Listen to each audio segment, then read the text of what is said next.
Voilà, bonjour à tous. L'exposé que je dois faire, c'est construire un itinéraire sacramentel, la démarche catéchuménale. C'est cela qui m'a été demandé.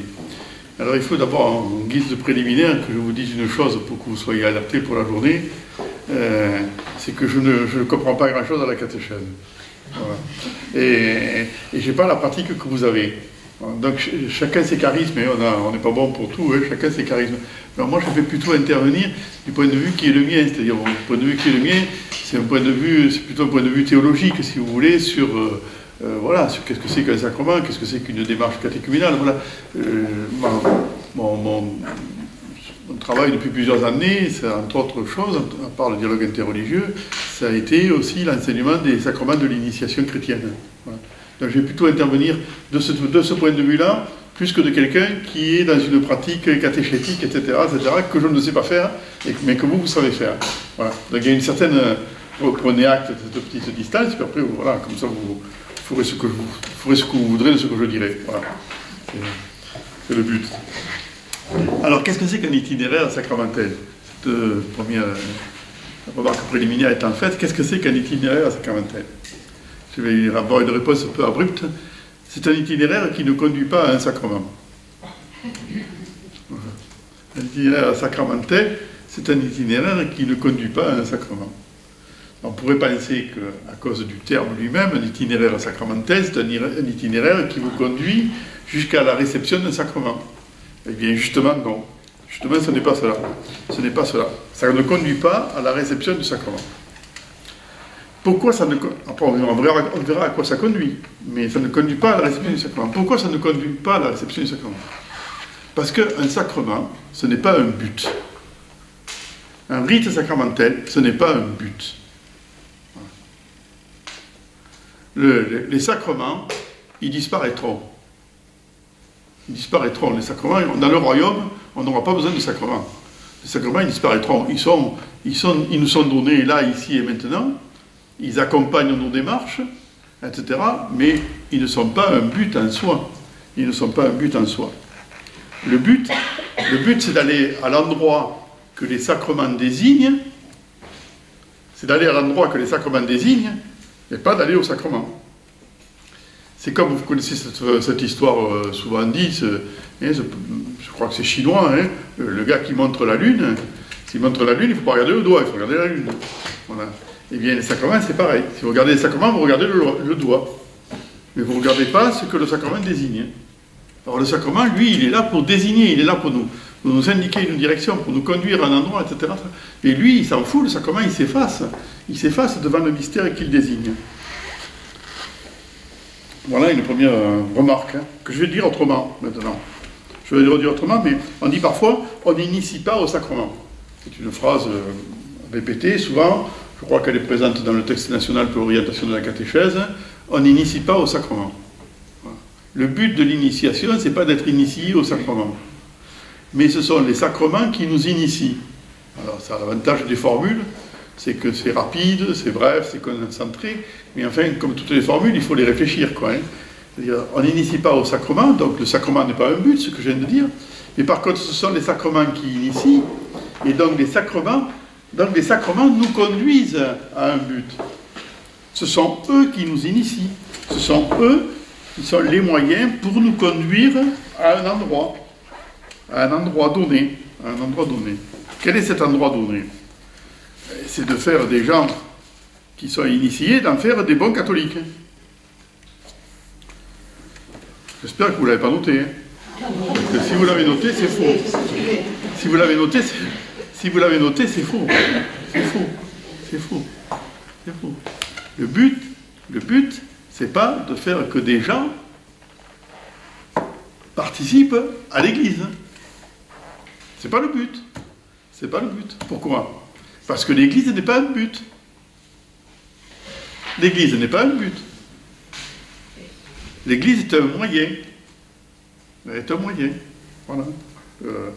L'Église n'est pas à elle-même son propre but, mais elle est au service du royaume de Dieu, dont elle est germe, signe et instrument.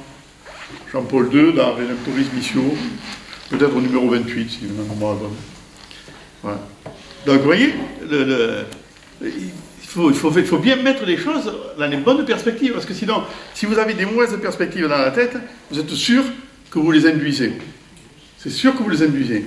Car n'oubliez pas une chose, c'est qu'on ne transmet pas ce qu'on veut transmettre, on transmet ce que l'on est. Donc, si dans votre tête, c'est pas droit, vous transmettez pas droit. Alors bon, après les gens ils s'en débrouillent des fois, ne vous inquiétez pas, hein, mais voilà. Alors c'est quoi le but? C'est quoi le but? Le but, je veux vous le dire comme ça, le but c'est la vie en Christ. Je le dis dans une formule encore, j'aime bien cette expression, la vie en Christ, la vie en Christ. C'est une expression d'un théologien laïque du XIVe siècle qui a beaucoup réfléchi sur les sacrements de l'initiation chrétienne, qui s'appelle Nicolas Cabasilas. Nicolas Cabasilas. Il a écrit un très beau livre qui s'appelle La vie en Christ, qui est réédité régulièrement. C'est très beau, c'est pas tout simple à lire parce que c'est très profond, on ne comprend pas du premier coup. C'est facile dans l'expression, mais c'est un peu plus facile dans la compréhension, justement. Mais voilà. Alors, donc c'est la vie en Christ. Il s'agit bien de quelqu'un, de conduire quelqu'un, de proposer à quelqu'un un itinéraire pour qu'il vive sa vie de manière christique. Voilà.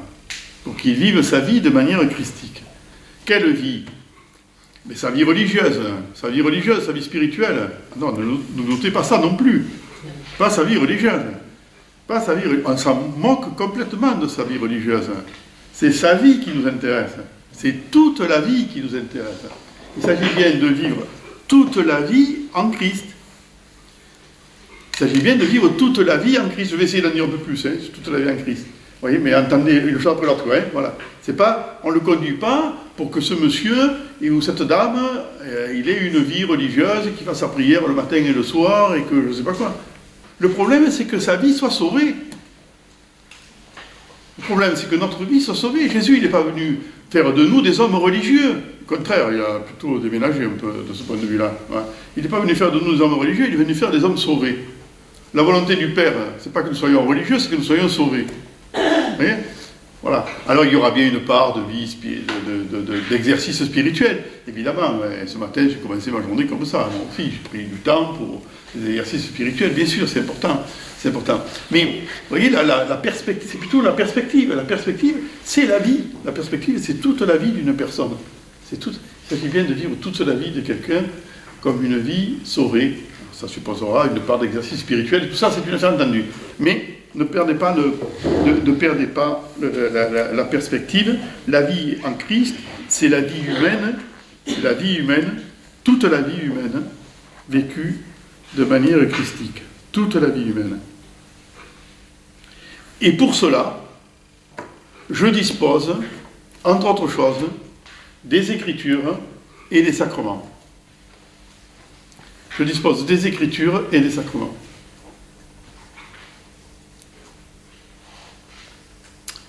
Des paroles et des gestes, intimement liés, dit Dei Verbum, à propos de la révélation chrétienne. Des paroles et des gestes intimement liés. Et j'ai besoin des deux. J'ai besoin des deux pour avancer. Voilà, j'ai besoin des deux pour avancer. Mais ils sont là pour me servir à avancer, ils ne sont pas là pour devenir des buts. Ce sont des moyens, ce sont des aides, ce sont des signes, qui sont là pour m'aider à avancer, etc. Voilà. Ça, alors c'est d'autant plus fort aujourd'hui, il faut le resituer dans le contexte d'aujourd'hui, c'est qu'on n'est plus du tout en période de chrétienté. Et on n'est même plus en période de déchristianisation parce que je crois que ça y est, c'est fait. Pour une bonne part, quoi. Hein. Voilà. Donc, si vous voulez, il y a plus, on est dans la situation, on est comparablement dans une situation plus proche de nos pères dans la foi de l'Antiquité chrétienne que du temps où on allait au caté il y a 50 ans, pour ceux qui sont de mon âge.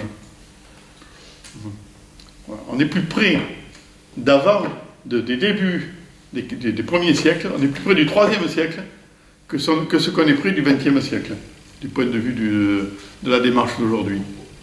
Donc, si vous faites des démarches d'il y a 50 ans, même revues pédagogiquement et avec un peu d'internet et tout ce que vous voudrez, si vous faites rebadigeonner, si vous faites des démarches d'il y a 30 ans, aujourd'hui, vous faites des emplâtres sur des jambes de bois, ça sert à rien. Perdez votre temps. Voilà. Après, vous mettrez les bémols, hein. Là aussi, tu mettras quelques bémols, tu pourras tes machins, bon. Voilà, mais des fois, il vaut mieux dire les choses de manière un peu plus, un petit peu plus forte. On est dans des démarches, on n'est plus dans des démarches où il s'agissait de permettre à quelqu'un qui, en gros, connaissait un peu des choses catholiques, quoi, de lui permettre de comprendre ce que voulait dire tel ou tel sacrement, ce qui est d'ailleurs une belle illusion, mais enfin, bon. On n'est plus dans ces démarches-là. On le voit bien pour des sacrements comme le mariage, par exemple. C'est le sacrement qui va permettre de comprendre. Il ne s'agit pas de comprendre ce qu'est le sacrement. Il s'agit de comprendre la vie par le sacrement. C'est pas du tout la même chose. Il ne s'agit pas de comprendre le sacrement de mariage. Une fois que vous aurez dit 3 âneries, d'ailleurs on dit beaucoup d'âneries là-dessus, toutes les âneries sur les 4 piliers, tout ça, on raconte des âneries invraisemblables. Bon, et une fois que vous aurez, même si vous avez dit 4 âneries, que vous avez cru faire comprendre le sacrement, c'est pas ça, il n'est pas fait pour ça. Il est fait pour conduire quelqu'un au cœur de ce que c'est que d'être un homme et une femme, et de se coltiner un certain temps de vie ensemble, qui peut durer quand même un certain temps, quoi. Voilà. Il s'agit de rentrer dans ce mystère d'un homme et d'une femme. C'est fait pour ça. C'est pas pour comprendre le sacrement, c'est pour comprendre la vie, pour comprendre le mystère de la vie. Le mystère d'un homme et d'une femme, parce que ça c'est un sacré mystère quand même. Un homme et une femme qui s'aiment et qui durent,